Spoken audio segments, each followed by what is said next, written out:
Morning guys.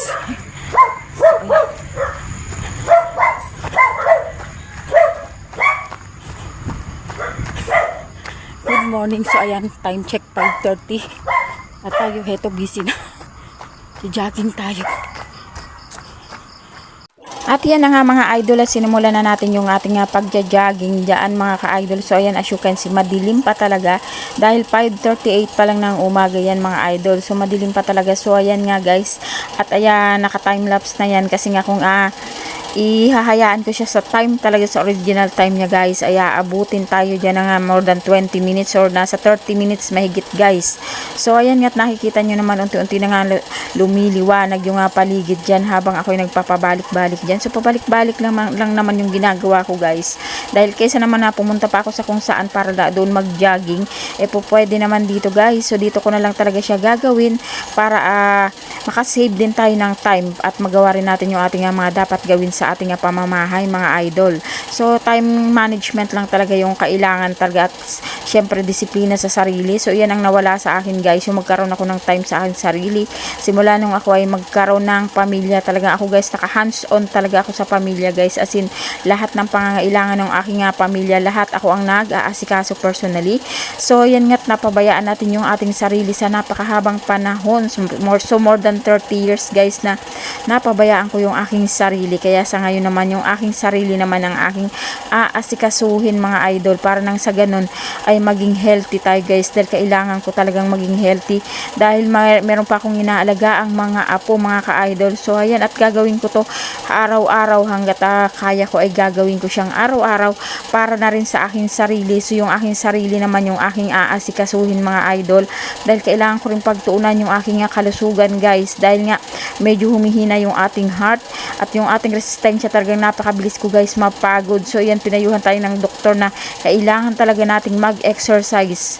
So ayan, at hindi ko na binili yung aking panibagong reseta guys, kasi nga mas kailangan ko ang pag-exercise. Siguro ito yung mas mabilis na makapagpababa ng aking cholesterol, yung pag-exercise. So hindi na muna ako bumili ng gamot ko para sa cholesterol, kasi nga kakatapos ko lang uminom, baka naman na tayo ay ma-overdose. So ayan, at magtsatsaga na lang ako mag-exercise talaga guys tuwing umaga, para naman ayan lumakas yung ating resistensya. Kasi kung aasa tayo guys sa gamot, baka yung kidney naman natin ang magka-diferensya.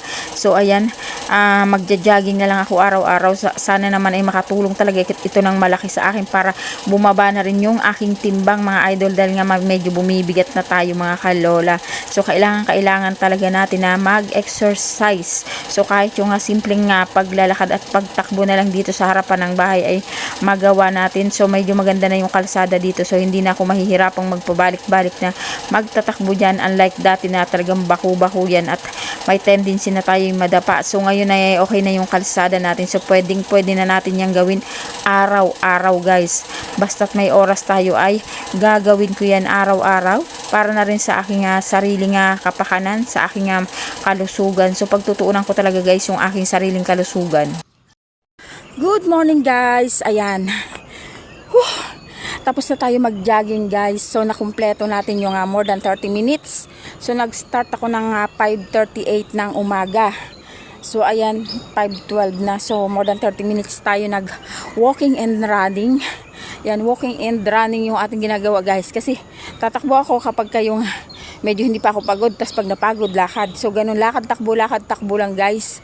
So na-complete ko yung more than 30 minutes, and as you can see yung damit ko, basang-basa ako guys ng pawis. Yan, thank you Lord talaga. Sana magawa ko to araw-araw para naman maging healthy tayo, lalong-lalo na yung puso ko guys, kasi ang bilis-bilis ko guys mapagod. So napakahina siguro ng resistensya ko, kaya ganon.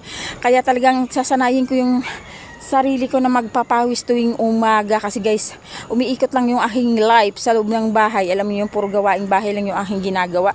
So mga iba naman, maglalaan ako ng oras para sa sarili ko pagkaalis ng aking mga estudyante or pagkatapos ko mag-asikaso yung sarili ko naman yung aking aasikasuhin sa buhay. Kailangan magkaroon tayo ng goal. So napabayaan ko na yung aking sarili mula nung ako'y magkapamilya. So ngayon yung sarili ko naman.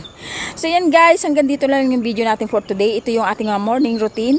So yung ating munang katawan munang aasikasuhin natin yung sarili naman natin. So thank you so much for watching. See you all again tomorrow. Thank you so much, Lord, for another beautiful day.